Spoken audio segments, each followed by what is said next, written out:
Gente, boa tarde aí para quem. Boa tarde, não, né? Olá para quem está vendo depois a aula gravada. Boa tarde para quem está chegando.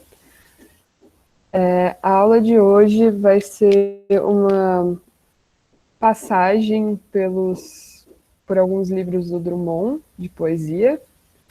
A gente vai comentar alguns poemas. Na verdade, vai ser uma aula mais ministrada pelo Guilherme, por isso tem um motivo, né? O Guilherme, ele faz uma pesquisa voltada para o Drummond, para um livro do Drummond, que é esse daqui, ó, O Boitempo, que é um livro, né, mais do final da carreira do Drummond, né, um livro que não é muito comentado e que, na verdade, a gente não vai falar sobre ele hoje. Mas vai ser isso, eu estou aqui mais como uma comentadora e vou assistir a aula junto com vocês, então vai ser isso. Vou passar a palavra para ele. Se alguém quiser comentar algo, se alguém quiser falar sobre alguma experiência com leitura do Drummond também. Se vocês já leram Claro Enigma, que é a obra do Drummond que cai no Sudeste, enfim. E aí, gente? Se todo mundo. Bom, se ninguém quiser comentar, eu sigo apresentando aqui, dando a aula. Se quiserem dizer alguma coisa, podem abrir o microfone ou mandar aqui.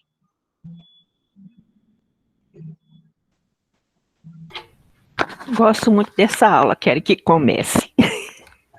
Tá bom, vamos começar. Bom, vamos lá. Boa tarde de novo, né? Agora mais formal aqui, né? Boa tarde para quem. Olá, para quem está vendo gravado. Vou apresentar um pouco a obra do Drummond, uma parte da obra do Drummond, porque ele escreveu durante toda a vida adulta dele, né, e publicou, e até a sua velhice. Então ele tem uma obra extensa, uma obra grande, além de foi cronista também, um grande cronista, tem crônicas muito boas, e também escreveu alguns contos. Bom, pode passar o slide, por favor?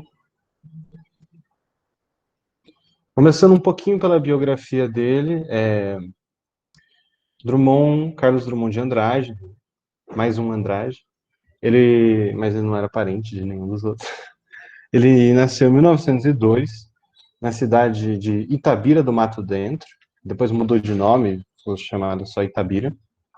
Ele nasceu numa família enfim, pessoas ligadas à fazenda, né, fazendeiros, mas que também era uma família aristocrata. Inclusive ele tem um poema desse livro que eu estudo, que é o Boitempo chama Casa, que ele fala, né, que a casa que ele morava tinha um lado para a Câmara, né, onde tinha o poder político, um lado para a igreja, que tinha um poder religioso, e um lado para o Pico do Cauê, que era uma montanha, não uma montanha, né, um morro que tinha lá, que, enfim, aparece em algumas obras dele. Bom, ele nasceu lá, em 1902, mais novo um pouco que os outros modernistas, dos que participaram da Semana de 22, portanto. Quando ele ainda era jovem, adolescente, ele se muda para Belo Horizonte, passa a juventude lá, se forma em farmácia, né? Tá meio curioso isso. Depois, quando ele se casa, vai para o Rio de Janeiro e trabalha como funcionário público.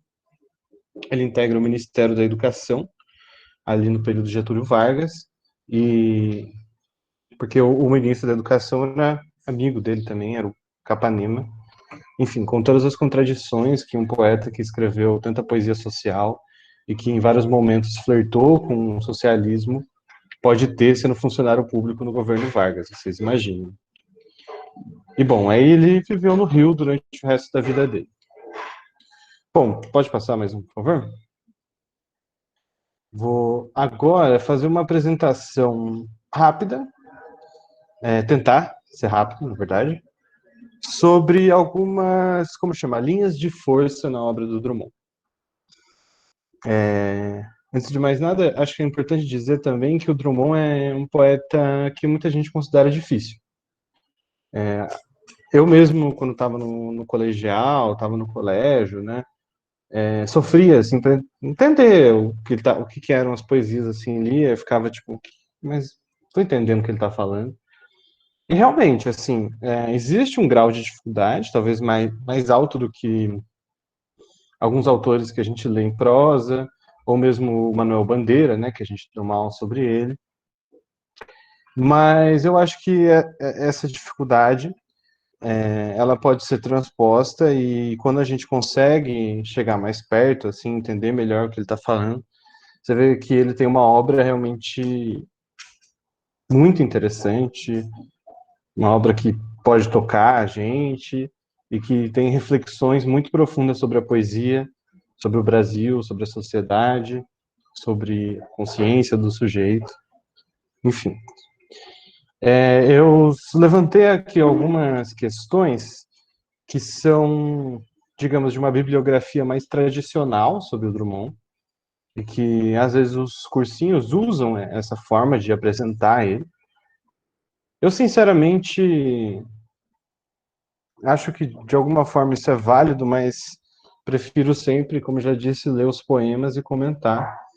E acho que a gente ter contato primeiro com uma teoria feita a partir da leitura e depois ir para a leitura pode ser ruim, porque a gente pode ficar com uma visão meio limitada ou sempre tentar encaixar naquilo, quando a obra dele é muito mais do que isso, né?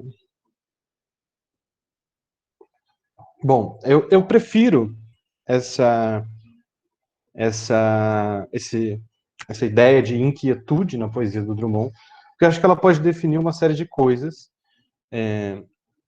que eu vou explicar, mas antes eu vou querer dizer que também que tem essa coisa do eu e o mundo.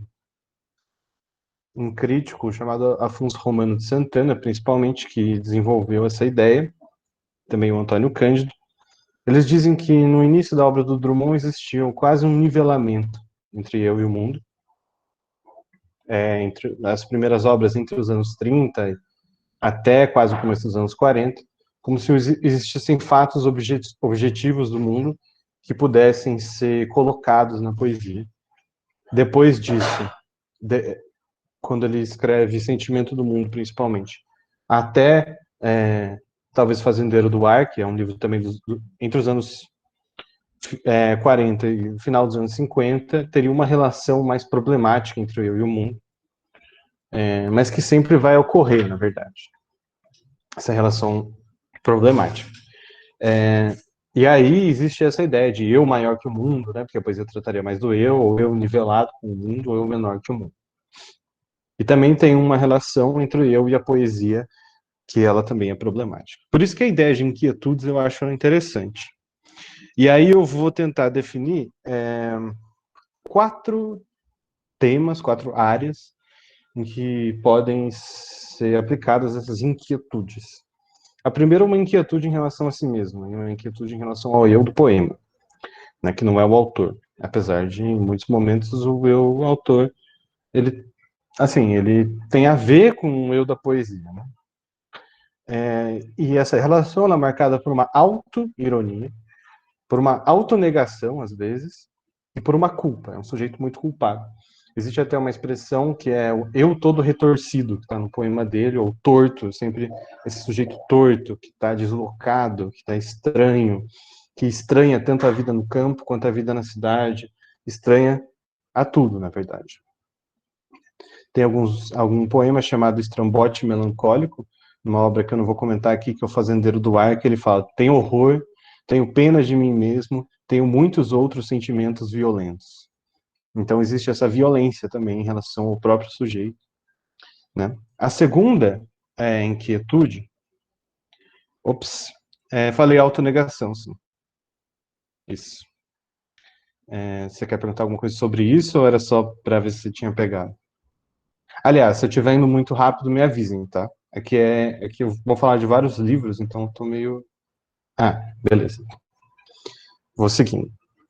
A segunda inquietude, que a gente pode dizer, ela é do eu em relação ao outro. É uma relação amorosa também, mas as relações humanas de modo geral.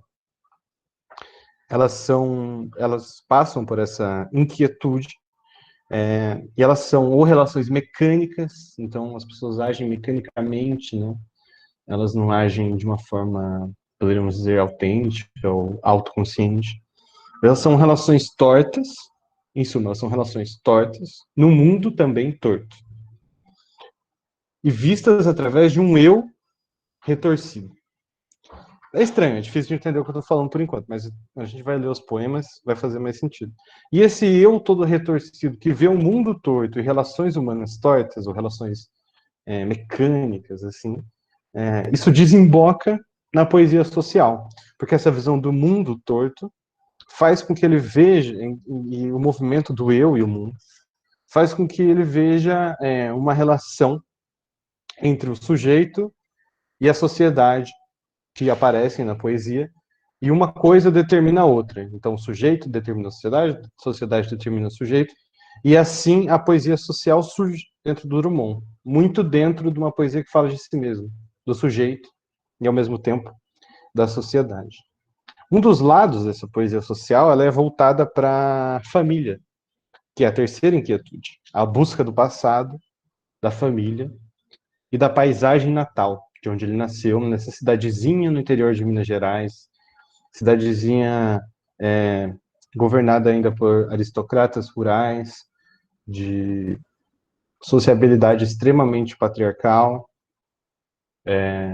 em que é uma casa na cidade, a casa da burguesia da cidade, que é a burguesia rural também, ela é quase como ainda uma casa grande, né, que estende o seu poder para a cidade como se fizesse parte da própria casa.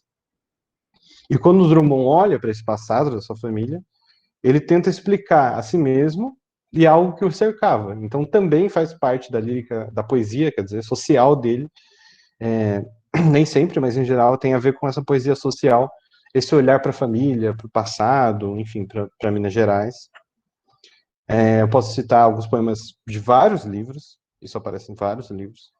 Por exemplo, tem um poema de Sentimento no Mundo que chama Os Mortos de Sobrecasaca, que é ele meio que descreve uma fotografia, né, familiar, que estão com essas roupas, assim, mais chiques.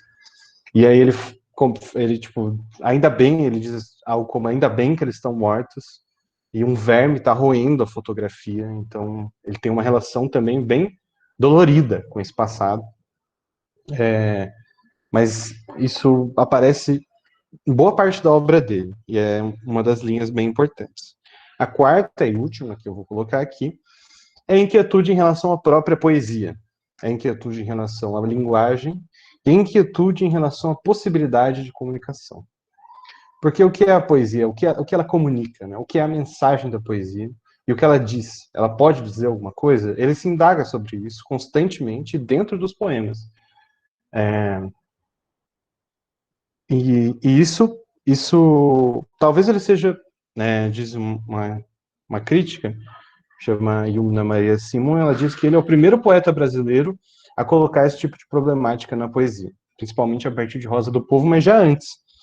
Em Brejo das Almas, que é o seu segundo livro, de 1934, ele tem um poema chamado Segredo, que ele fala, o começo do poema é assim: a poesia é incomunicável, fique torto no seu canto, não ame. Depois ela segue, acho que eu vou ler ela inteira, não vou comentar muito, mas vou ler. Ouço dizer que é tiroteio ao alcance do nosso corpo. É a revolução? O amor? Não diga nada. Tudo é possível, só eu impossível. O mar transborda de peixes. Há homens que andam no mar, como se andassem na rua. Não conte. Suponha que um anjo de fogo varresse a face da terra e os homens sacrificados pedissem perdão. Não peça. Vocês veem que também é uma poesia pessimista, né? Nesse momento ela é bem pessimista. Mas ele se indaga sobre isso. A poesia não é incomunicável. Para que ela serve? Ela é incomunicável. Então tem essa inquietude também, né? Enfim, e aí esse poema. Depois tem mais. Isso vai se desdobrar bastante em Rosa do Povo, que vai ser o último livro que eu vou comentar mais hoje. E aí a gente vai ver melhor. Não se afobem com todas essas inquietudes. Talvez vocês estejam inquietos também. Piadinha meio ruim. A gente vai ler poemas agora. E o importante, eu tive um professor na faculdade que me deu aula sobre Drummond, inclusive, E ele não passava muitos textos teóricos, textos críticos, e um dia ele falou assim, eu quero fazer com que os alunos leiam, eu quero apresentar os poetas para eles, e eu quero fazer com que eles gostem. E é um pouco isso que espero fazer com vocês hoje. Assim. Drummond é um grande poeta, não tenham medo. Vamos ler alguns poemas. Na próxima aula a gente talvez é um pouco mais assim, né? Dá para fazer isso também, mas a próxima aula que vai ser sobre o Claro Enigma é um livro que cai na FUVEST, então a gente precisa focar algumas questões para vocês fazerem o vestibular. Mas aqui eu vou dar um geral e vamos ler uns poemas aí nesse tempo que a gente ainda tem. Se alguém quiser falar alguma coisa, Sofia, se tiver tudo bem, aí pode passar para o próximo slide.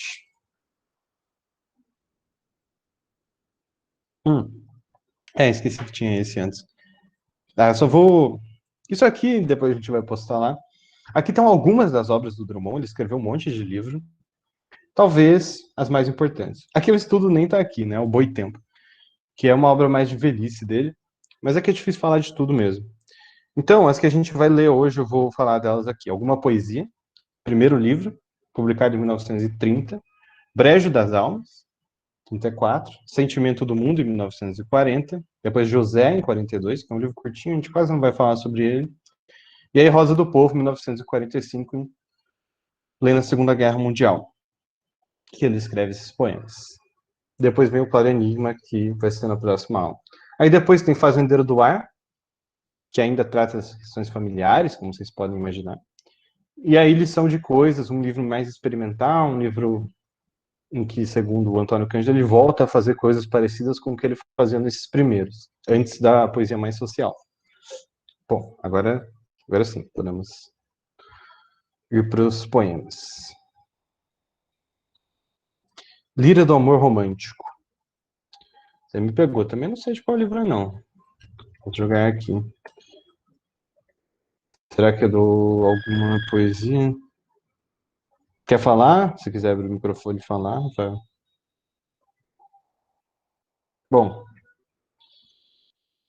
esse poema a gente não vai comentar, infelizmente. Mas depois, se quiser trocar uma ideia sobre ele, mandar alguma coisa aí, a gente pode conversar. Mas vamos... Eu só queria falar para vocês que uma coisa que pode ser legal enquanto a gente for lendo poemas é vocês fazerem um exercício comparativo assim com as coisas que a gente leu antes, principalmente do Mário, do Oswald, do Bandeira, e até um pouco pensando nas duas aulas anteriores, que foram as aulas sobre o romance de 30. Porque existem questões e tensões que são bem parecidas, que aparecem, e que talvez seja interessante a gente pensar. E também uma coisa que é legal a gente falar desde já é que a forma que o Drummond usa, ela é pós-22 e ela é pós uma certa emancipação do verso, né? Então, vai mais para aquele lado da fase que a gente leu dos poemas do Bandeira, né? Depois dos anos 30. Então, é uma coisa... Acho que até o Antônio Cândido que fala, né? Que o modernismo, a partir de 1930, já está, de certa forma, internalizado algumas dessas questões, né? Então, enfim, só para a gente fazer algumas comparações, perceber se existem comportamentos parecidos, retratos parecidos, críticas parecidas, a forma que isso é feito, né? Pode ser interessante, só para vocês ficarem com isso na cabeça. Sim. Bom, alguma poesia, um livro de 1930, mas ele ainda é um livro bastante ligado àquele modernismo de 22. É um livro mais de juventude, mas nem tanto, em que o Drummond se aventura por vários temas, tem poemas bem diferentes uns dos outros. Aliás, a obra dele tem livros muito diferentes uns dos outros.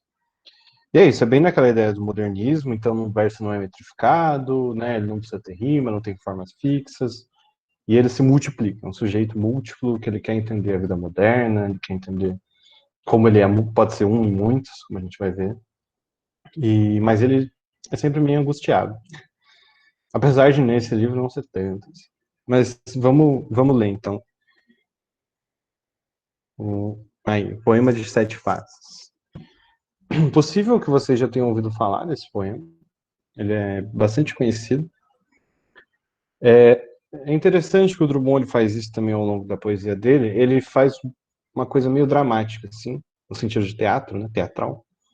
E ele cita o seu nome, ou ele fala Carlito, C, K, enfim, ele usa isso dentro da poesia dele e faz, enfim, como falando de si mesmo, né, mas não é exatamente também. Às vezes ele está falando de si mesmo como classe, como poeta, enfim.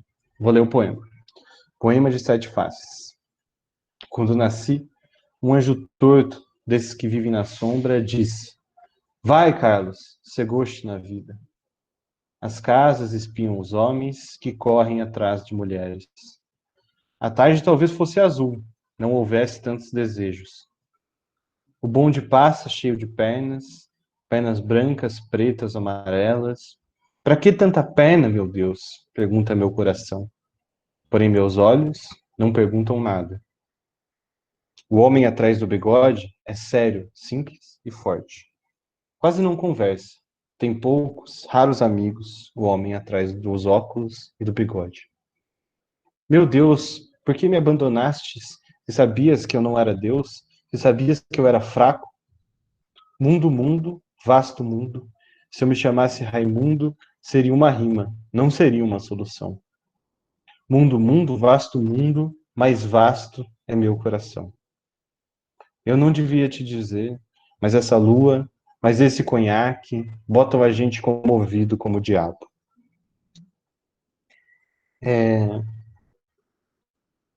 Primeiro que é bonito.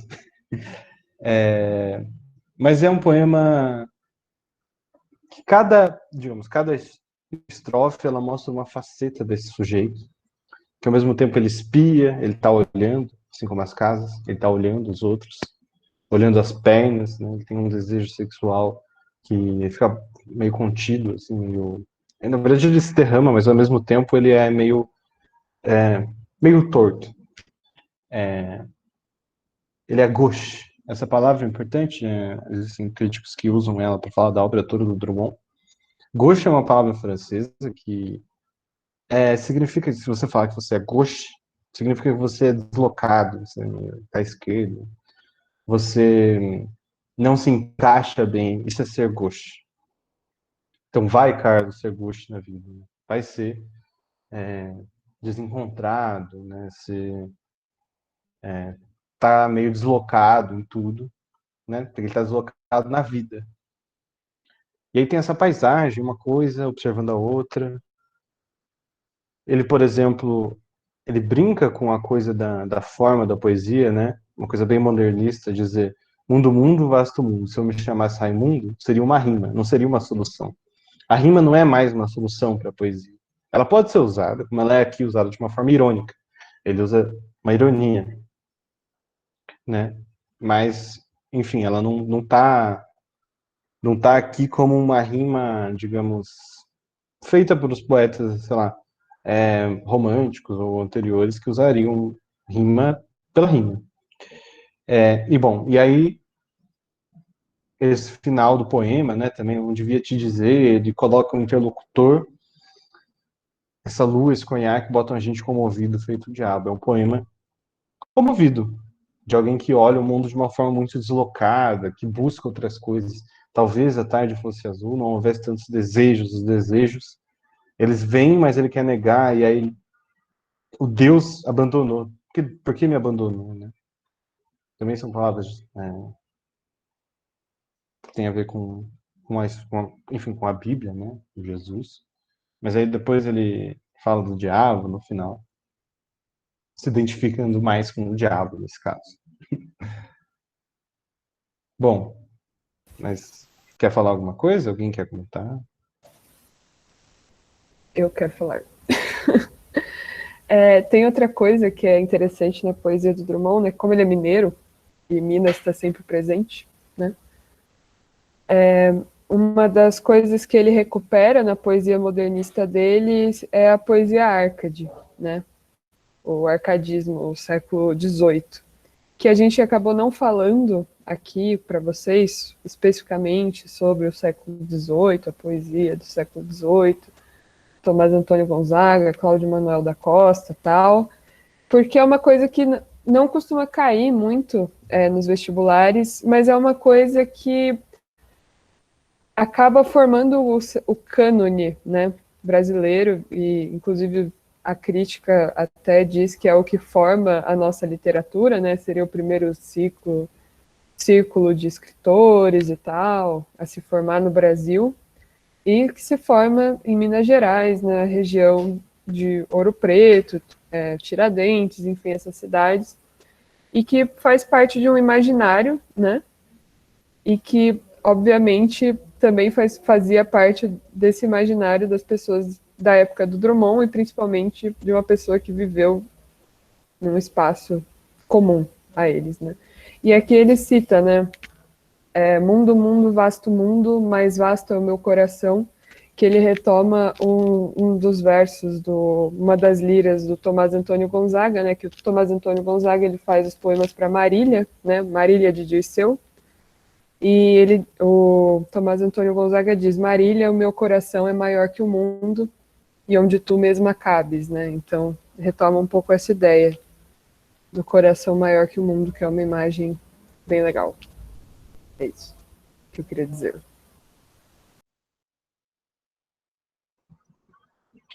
Bom, ele dialoga muito com a tradição, nesse livro, bastante, assim. Enfim. E é um poema fragmentado, um poema de um sujeito fragmentado, um sujeito moderno. Lembre-se que a modernidade tem a ver com um indivíduo fragmentado também. Então o poema tem 7 faces, como esse sujeito do poema tem 7 faces. Né? Enfim. Podemos seguir? Eu só ia falar mais uma coisa, que nesse livro, que esse é o único poema, né, que a gente colocou desse livro. Tem mais um? Mas, enfim, tem um poema que é um dos mais conhecidos do Drummond, né, que acho que está um pouco no imaginário de todo mundo, que é o No Meio do Caminho, né? E só uma curiosidade sobre esse poema, que esse poema ele foi publicado no livro em 1930, mas ele foi escrito em 1926. E ele é um poema que os modernistas de 22 gostaram muito, né, que chamou a atenção deles. E ele chegou a ser publicado na revista de Antropofagia do Oswald de Andrade. E ele tem uma construção interessante, né? Acho que saiu há uns anos atrás até na revista Piauí, que fizeram uma espécie de montagem, né? Uma construção com os períodos do poema e tal. Isso geralmente é o que chama a atenção das pessoas, mas ao mesmo tempo ele também dialoga com a tradição, né? Então é um sujeito que é fragmentado, ao mesmo tempo que ele dialoga com a tradição, ele está dialogando com todas essas questões modernistas e tal. Enfim, e outra curiosidade sobre esse livro, né, que talvez o Guilherme saiba falar mais sobre isso do que eu, que esse livro, alguma poesia, o Mário corrigiu, leu uma versão, né, fez alguns comentários e falou para o Drummond cortar várias coisas, mudar várias coisas. Então é realmente um livro que ainda tem um ar muito próximo a 22, apesar de já estar questionando algumas coisas, né, de trazer outras questões. Sim. Esse negócio do Mário aí, na verdade, é que uma vez eu, enfim, fui no Instituto de Estudos Brasileiros lá na USP e tive acesso a um caderno do Drummond que ele mandou para o Mário e o Mário comentou os poemas. Mas esse caderno, não lembro de qual ano ele é, talvez seja por aí, 26, mas ele tinha vários poemas que não estão nesse livro. Tinha alguns que estão, e o Mário fazia comentários, falava que estava ruim, que estava melhor, né, dizia como melhorar, mas o Mário de Andrade fazia isso com todo mundo, assim, ele se comunicava com todos os modernistas e tal, ajudava as pessoas. Enfim, ele queria realmente fazer o máximo pela poesia brasileira, pela arte no Brasil. Bom, vamos para o próximo, então, que já temos bastante tempo nele. O próximo, esse aqui, eu coloquei um pouco para a gente já ver essa coisa da paisagem natal, apesar desse poema se chamar Cidadezinha Qualquer. Ele fala um pouco sobre Itabira, de certa forma. Não diretamente, mas isso já está desde o primeiro livro. Em outros poemas também. Essa cidadezinha é qualquer, mas é uma crítica a essa pequena cidade que tem uma vidinha, segundo ele, que é um pouco incômoda. Eu vou ler o poema. Cidadezinha qualquer. Casas entre bananeiras, mulheres entre laranjeiras, pomar, amor, cantar. Um homem vai devagar, um cachorro vai devagar, um burro vai devagar. Devagar, as janelas se olham. Eita vida besta, meu Deus. Bom, também é aquilo que eu falei, não vê saída para a vida moderna nem no campo, nem na cidade, numa cidade pequena. Então aqui ele tem essa primeira estrofe, ela é meio idílica, assim, você imagina que pode ser um poema do campo, né, louvor no campo. Depois vem essa coisa, essa repetição, 3 versos que vão repetindo uma ideia, devagar, devagar, devagar, uma coisa meio tediosa. Tédio é importante também para essa fase. E aí as janelas se olham, porque, enfim, é uma cidade pequena, você sabe como é, todo mundo olhando a vida do outro. Aí, eita vida besta, meu Deus. Enfim, é uma forma de tratar a chamada vida besta, né? A vida que fica se olhando, vai devagar. Para ele isso não é interessante. Mas nem a vida na cidade vai ser tão interessante como a gente vai ver. Bom, esse aqui vai ser. Pensei em colocar ele mais rápido mesmo, já para a gente passar para o próximo, que tem vários poemas ainda. Então. Brejo das Almas, um livro de 1934, agora 4 anos depois. Esse livro é um livro extremamente pessimista, um livro extremamente duro consigo mesmo.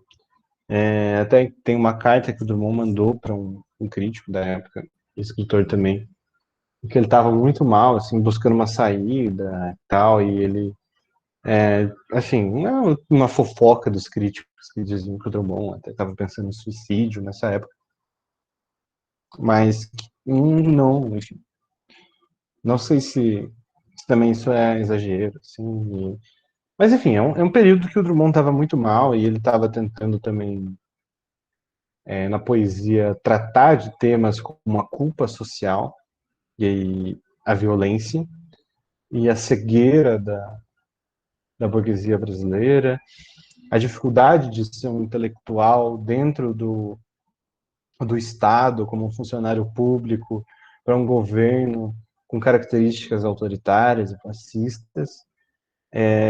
Enfim, são muitas questões, a dificuldade de viver na cidade, em que tudo parece mecânico, em que as pessoas não conseguem ter uma vida digna, e uma dificuldade consigo mesmo também, subjetiva, de ter felicidade, acredito, enfim, naquele período. Então é um livro muito duro consigo mesmo, mas que foi um momento da vida dele. Assim, o Drummond é sempre um pouco melancólico, mas esse livro é bem pesado. Então, se puder passar, eu já vou para o poema, não vou falar tanto assim desse livro. Aliás, essa coisa do funcionário público, da culpa, como uma culpa também social, uma culpa social para a classe dele, por saber que a família dele teve escravos. Isso tem a ver com a Graciliano Ramos, né?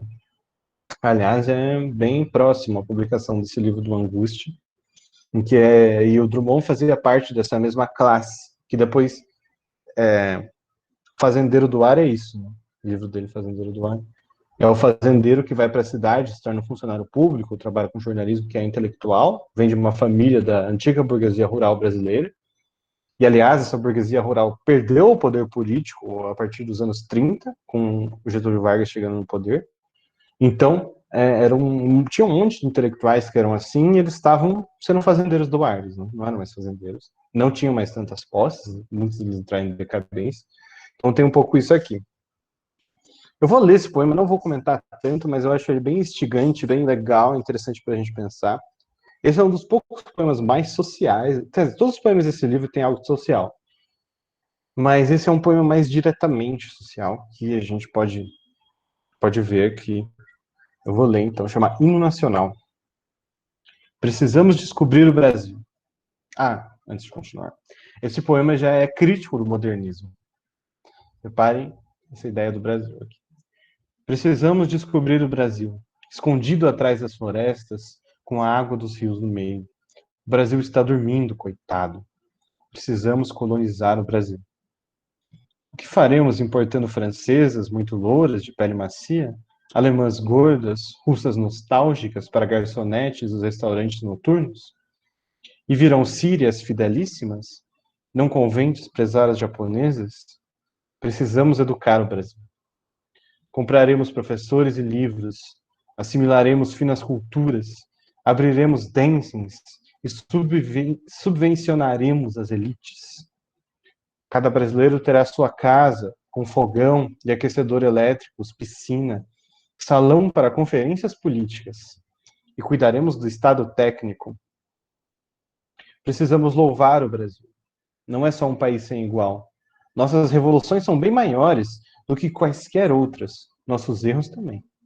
E nossas virtudes? Ah, terra das sublimes paixões, os Amazonas inenarráveis, os incríveis João Pessoas. Precisamos adorar o Brasil. Se bem que seja difícil compreender o que querem esses homens. Por que motivo eles se ajuntam e qual a razão de seus sofrimentos? Precisamos esquecer o Brasil. Tão majestoso, tão sem limites, tão despropositado, ele quer repousar de nossos terríveis carinhos. O Brasil não nos quer, está farto de nós. Nosso Brasil é no outro mundo. Este não é o Brasil. Nenhum Brasil existe. E acaso existirão os brasileiros? Esse é um poema que problematiza tanto o modernismo, né, critica tanto a ideia de identidade brasileira do modernismo, onde você vai buscar o Brasil, o que é o Brasil, como definir o Brasil. Mas também ele está ligado à sua época, né? Um período em que um governo tentava definir uma ideia de Brasil, definir o que era o Brasil, como unidade, né? E não como multiplicidade. Isso dá o que pensar até hoje, eu acho, assim, sobre o Brasil de hoje, eu digo, né? O que é o Brasil, né? Como a gente pode definir isso hoje, né? O Brasil é uma coisa só? Até chegar nessa pergunta final do Drummond, que já é também um pouco pessimista, né? E aqui também está a inquietude social. Nenhum Brasil existe, e acaso existirão os brasileiros, o que é esse povo? Né? Quem são essas pessoas, né? O Sérgio Buarque de Holanda, ali, no mesmo período, estava escrevendo Raízes do Brasil, e ele definiu os brasileiros como desterrados em sua própria terra, como se fossem sempre estrangeiros, né? Sempre desenraizados, ou enfim, sem suficiente base para formar uma civilização moderna, o que é que seja. Enfim, um Brasil que... E também um Brasil muito múltiplo. Então, onde ele está? Né? Onde achar esse Brasil? E esse poema é bem irônico também, né? Tudo que ele fala, precisamos louvar, precisamos fazer isso, aquilo, não sei o quê, a gente é melhor, nananã, e no final, na casa existirão os brasileiros, né? É interessante também se chamar hino nacional, que é um símbolo, né, para o país. Bom, esse poema que eu escolhi de Brejo das Almas, esse livro tem vários poemas mais líricos, mais amorosos, mas nesse livro o amor ele se torna violência contra o próprio sujeito, contra si mesmo. É um livro quase masoquista, e é um livro totalmente desencantado também, né? Um estado das almas, elas estão no brejo, né? Como assim as almas estão no brejo? Enfim. Bom, acho que vou para o próximo. Se alguém quiser falar alguma coisa, manda aí, Sofia também. Senão já vou para o próximo livro, porque passou então. Bom, Sentimento do Mundo, 1940. Aqui o Drummond ele faz uma virada para a poesia social. Ele começa a se aproximar de ideias socialistas, mais na Rosa do Povo do que aqui, mas aqui ele vai para a chamada poesia social. É uma poesia que busca de certa forma, uma integração entre o sujeito e o mundo, e ele busca resolver esse problema, né, esse eu torto, desencontrado, e como ele pode se encontrar. Mas isso é sempre de uma forma muito hesitante, de uma forma muito problemática e difícil, e é também muito inquieta, cheia de obstáculos para que isso possa acontecer, cheia de ponderações. Mesmo assim, ele fala nesse livro que ele quer cantar o presente, ele quer cantar os homens presentes, a vida presente, porque o futuro será criado por nós. Esse é um livro bem interessante. Tem vários poemas que tem algumas leituras, né? Tem o Caetano Veloso, a Sofia Voz, lendo Elegia 1938, que é um poema que ele fala que vai explodir a ilha de Manhattan, mas ele não pode. Enfim, vamos ler então o poema que eu escolhi aqui.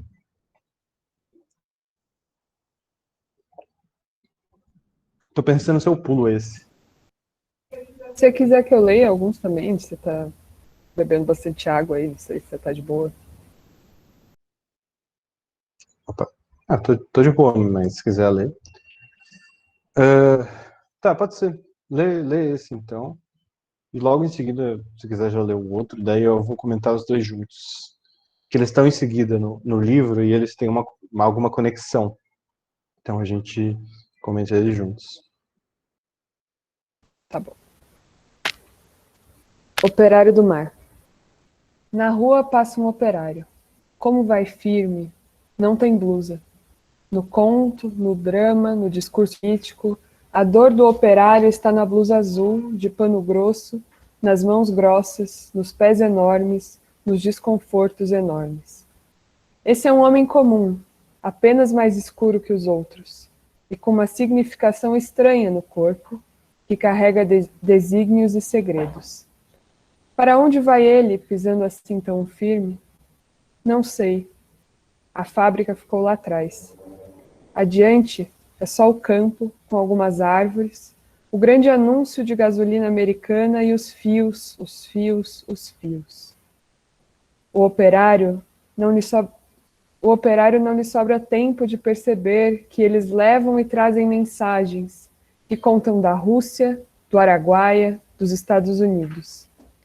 Não houve, na Câmara dos Deputados, o líder oposicionista vociferando. Caminha no campo e apenas repara que ali corre água, que mais adiante faz calor. Para onde vai o operário? Teria vergonha de chamá-lo meu irmão. Ele sabe que não é, nunca foi meu irmão, que não nos entenderemos nunca, e me despreza. Ou talvez seja eu próprio que me despreze a seus olhos. Tenho vergonha e vontade de encará-lo. Uma fascinação quase me obriga a pular a janela, a cair em frente dele, sustar-lhe a marcha, pelo menos implorar que lhe suste a marcha. Agora está caminhando no mar. Eu pensava que isso fosse privilégio de alguns santos e de navios. Mas não há nenhuma santidade no operário, e não vejo rodas nem hélices no seu corpo, aparentemente banal. Sinto que o mar se acovardou e deixou-o passar.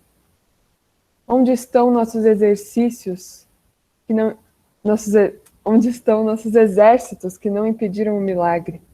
Mas agora vejo que o operário está cansado e que se molhou, não muito, mas se molhou, e peixes escorrem de suas mãos.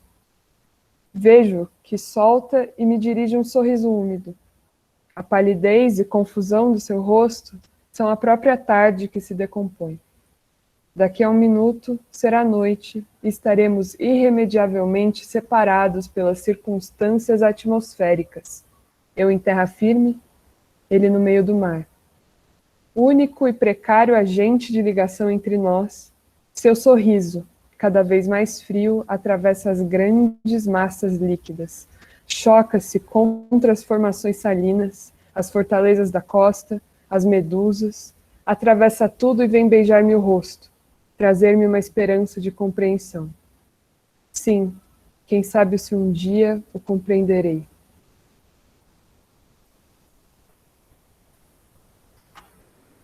Menino chorando na noite.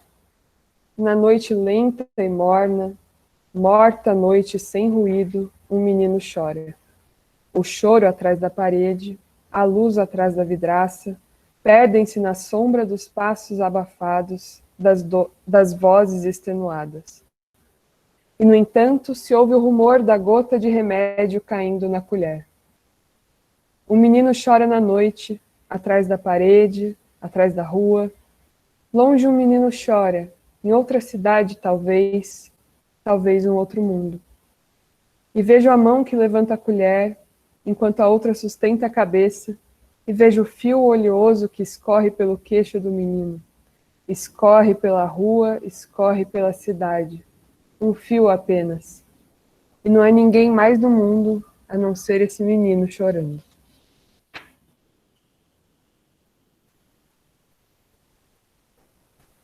Foi cortado. Bom, vamos lá, né? É só falar que saiu errado, não é o operário do mar, mas o operário no mar. Enfim. Bom, primeiro o poema, você já vê que a forma dele é diferente. Não é um poema dividido em versos, é um poema em prosa. Quase um conto, se a gente quiser. E é um conto sobre um sujeito que observa, né? Ele está à distância, e tem barreiras, existem fios, existem empresas estrangeiras, imperialismo, que captura, de certa forma, o trabalho daquele operário, que está indo para o mar, a gente não sabe por quê, e tem umas imagens quase surrealistas, o peixe escorrendo da mão dele, né? Quase como um milagre.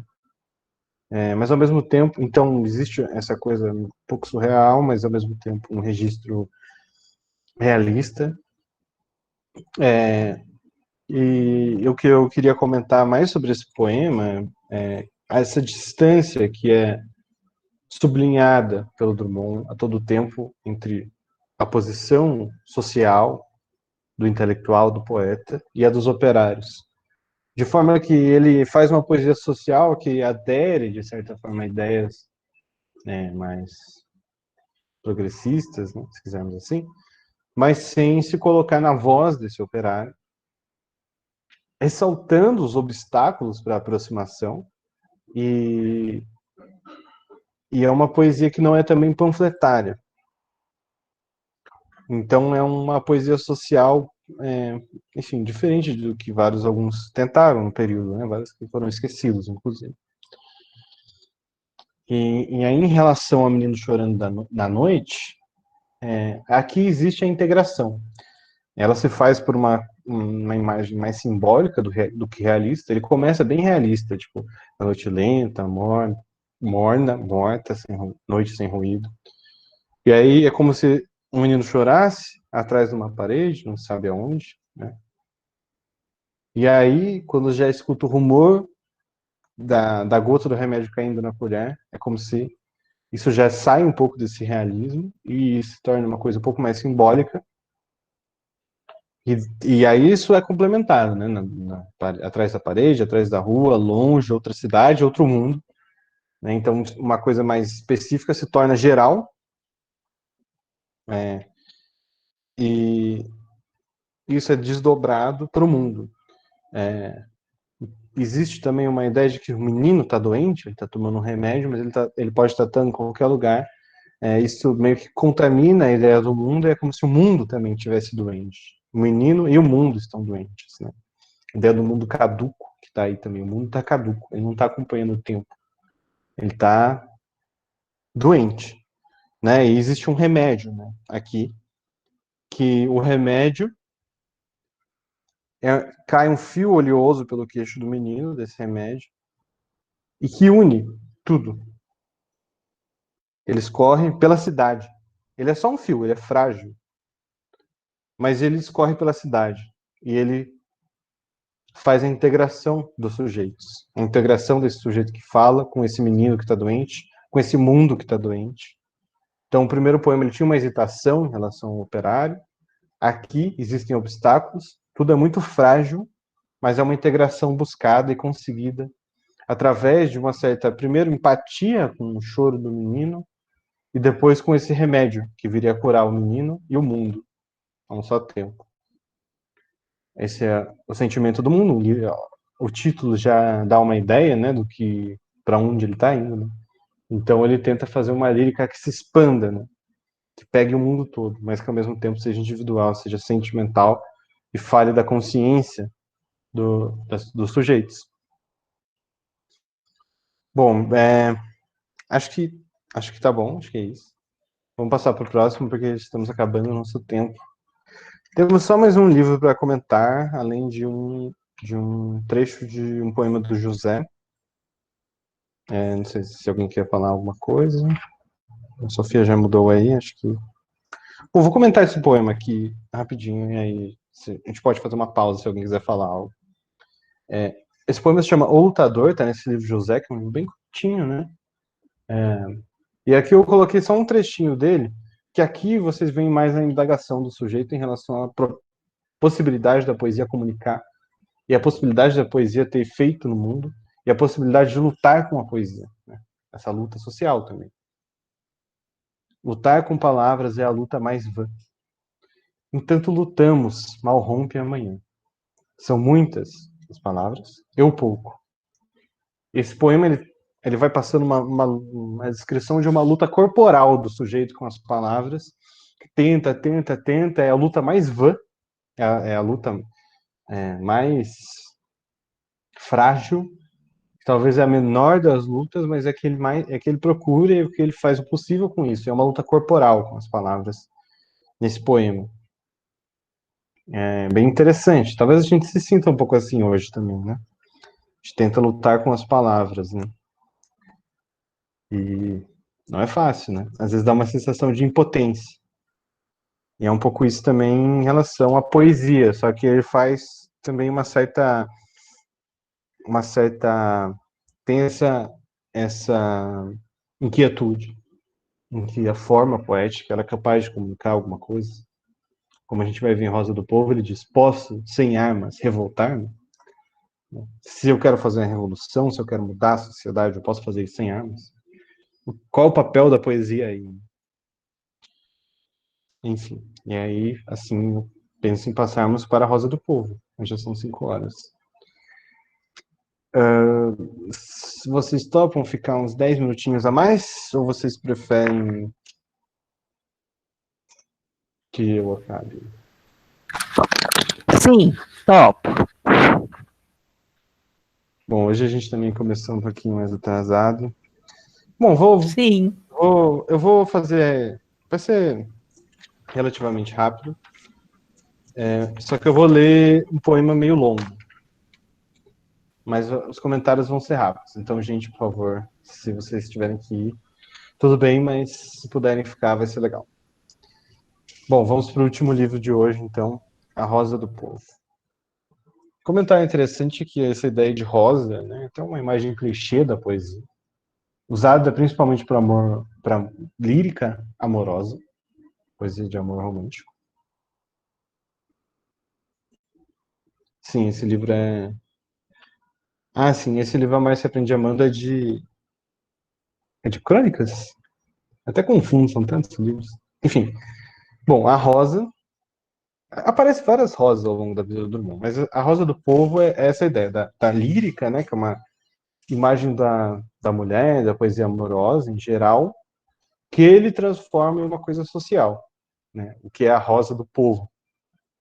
Vamos ver. Vamos já direto... boa. Bom, vou ler então. A Flor e a Náusea. Talvez vocês conheçam esse poema também. Preso à minha classe e algumas roupas, vou de branco pela rua cinzenta. É o poeta, quase como um lírio, numa rua toda diferente, né? Uma rua cinzenta. Melancolias, mercadorias espreitam a tristeza e, ao mesmo tempo, algo do comércio, né? Uma categoria marxista. Classe, mercadoria. Devo seguir até o enjoo? Posso, sem armas, revoltar-me? Esse mundo todo é contra ele, né? Causa enjoo. Mas o que fazer? Olhos sujos no relógio da torre. Não. O tempo não chegou de completa justiça. O tempo ainda é de fezes, maus poemas, alucinações e espera. o tempo pobre, o poeta pobre, fundem-se no mesmo impasse. É que ele está falando do tempo. Nosso tempo. Que tempo é esse? Né? Tempo de homens partidos. Tempo de partido, tempo de homens partidos. E é um tempo sujo, né? E ao mesmo tempo os olhos do poeta estão sujos. E ele se mistura com esse tempo que não tem justiça, que tem fezes, maus poemas. É tudo meio nauseante. Tem várias imagens nauseantes na Rosa do Povo, né? Imagens meio grotescas, nojentas. Em vão, me tento explicar. Os muros são sujos. Sob a pele das palavras, as cifras e códigos, o sol consola os doentes e não os renova. As coisas, que tristes são as coisas consideradas sem ênfase. Que ele está também questionando as palavras, a possibilidade de comunicar e como o mundo tira a ênfase de tudo, né? O mundo moderno, e é como as coisas sem ênfase, elas são tristes, elas são problemáticas, elas são apagadas, né? Vomitar esse tédio sobre a cidade. 40 anos, nenhum problema resolvido, sequer colocado, nenhuma carta escrita nem recebida. Todos os homens voltam para casa. Estão menos livres, mas levam jornais e soletram o mundo, sabendo que o perdem. Aqui também é, de novo, o tédio voltando, né? O tédio em relação ao mundo, mas também uma ideia de alienação das pessoas, de como os jornais não conseguem capturar o mundo, né? Não conseguem explicar o mundo, nem dizer o que acontece de fato. E aqui também tem o problema da comunicação, de novo, né? O Drummond tinha 40 anos quando esse livro foi lançado, 40 anos e nenhum problema resolvido, sequer colocado. Vamos para esse aqui. Crimes da terra, como perdoá-los? Tomei parte em muitos, outros escondi. Alguns achei belos, foram publicados.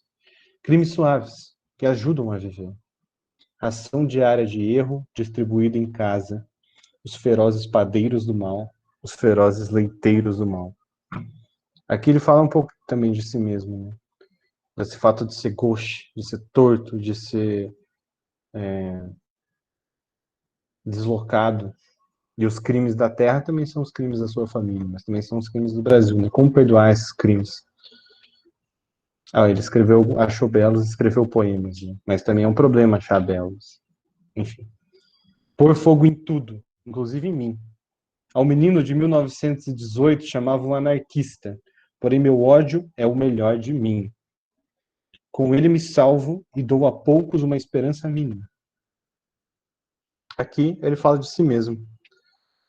E aqui tem uma virada, né? Enquanto estava tudo pessimista, tudo ruim, o ódio, através do ódio, cria-se uma dialética, né? Uma inserção do eu do mundo que pode modificar alguma coisa. E ele questiona tudo, a todos e até a si mesmo, pôr fogo em tudo, inclusive em mim, né? Na classe dele, nas roupas dele. Uma flor nasceu na rua. Passem de longe bondes, ônibus, rios de aço do tráfego.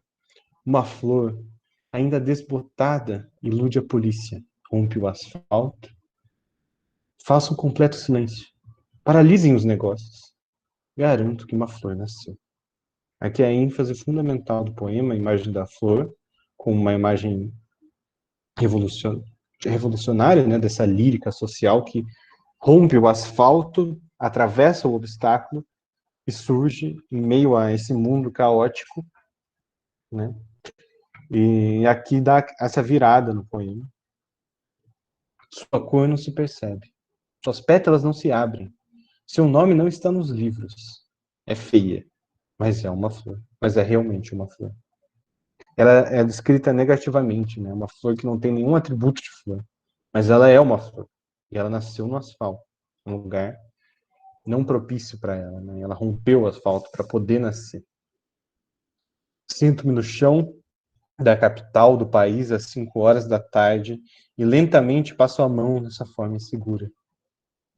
Do lado das montanhas, nuvens maciças avolumam-se.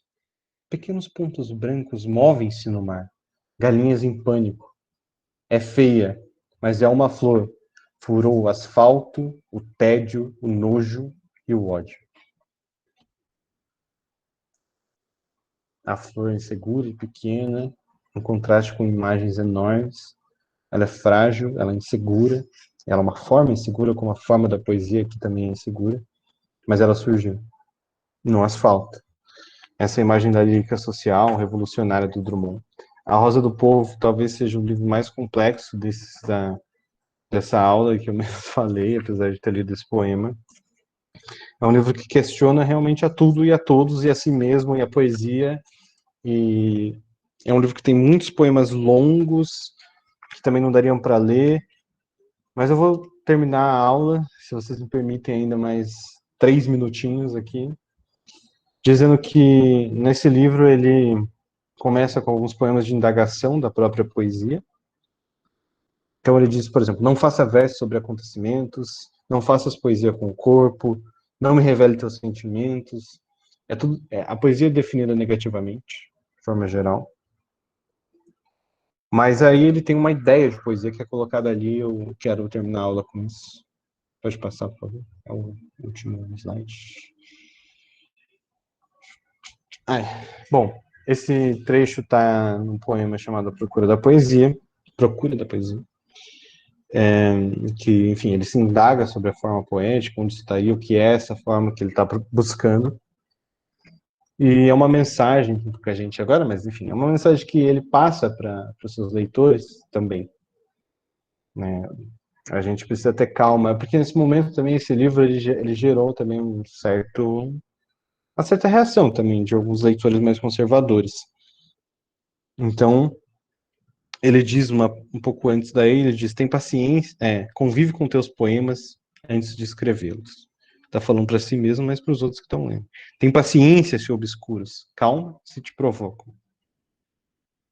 Né, enfim. E aí eu vou ler esse final porque eu acho que essa ideia da chave é interessante, porque é difícil ler Drummond. Não vou falar que é fácil, né? Ele muda bastante de um livro para o outro. Mas a gente precisa estar com a chave. Se a gente levar a chave, se a gente ler com calma, reler, esperar que as palavras se assentem, né? Se cheguem na gente, que passe um tempo, a gente relê, a gente vai entender. Eles vão aparecer, penetra surdamente no reino das palavras. Lá estão os poemas que esperam ser escritos, estão paralisados, mas não há desespero, há calma e frescura na superfície intacta, ei-los sós e mudos em estado de dicionário.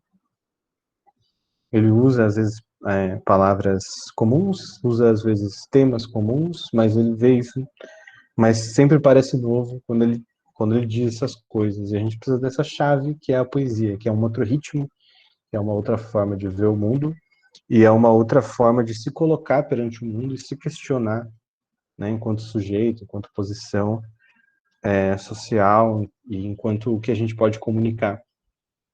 Então, vou terminar a aula com esse trecho aqui, que eu acho bonito e é um pouco como a gente deve ler o Drummond também. Chega mais perto e contempla as palavras. Cada uma tem 1000 faces secretas sob a face neutra. E te pergunta, sem interesse pela resposta, pobre ou terrível que lhe deres. Trouxeste a chave? Bom, era mais ou menos isso que eu gostaria de passar. Poderia comentar muito mais, dar uma aula também só sobre a Rosa do Povo, ou sobre os outros livros. Na semana que vem a gente tem um Claro Enigma, que também é uma pedrada. É diferente disso que a gente leu. Bom, espero que tenha gostado. Quem pôde ficar aqui, obrigado. Pode ficar até aqui, quer dizer, obrigado. Se estiverem sofrendo com dúvidas, não estiverem conseguindo entender, mandem um alô, que a gente pode ajudar. É isso.